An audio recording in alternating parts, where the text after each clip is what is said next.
નમસ્કાર, મંતવ્ય ન્યૂઝમાં હું છું આપની સાથે કિંજલ।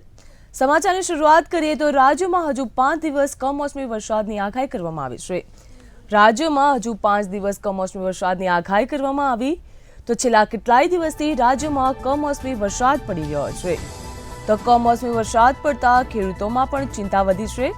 ગાજવીજ સાથે કમોસમી વરસાદની આગાહી વ્યક્ત કરવામાં આવી છે। ભરૂચ, સુરત, નવસારી, તાપી વરસાદ પડી શકે તેમ છે। તો નવસારીમાં પણ વરસાદની આગાહી કરવામાં આવી તો આ સિવાય રાજ્યના ભાવનગર, બોટાદમાં પણ વરસાદની આગાહી વ્યક્ત કરવામાં આવી છે। તો અમદાવાદ અને ગાંધીનગરમાં પણ વરસાદની આગાહી હવામાન વિભાગ દ્વારા વ્યક્ત કરવામાં આવી। તો સાબરકાંઠામાં પણ કમોસમી વરસાદની આગાહી વ્યક્ત કરવામાં આવી છે। રાજ્યના અનેક જિલ્લાઓમાં કમોસમી વરસાદ પડી શકે છે। તો આજથી વરસાદની ગતિ ધીમી પડશે। ભરૂચ, સુરત, નવસારી, તાપીમાં વરસાદ પડી શકે છે।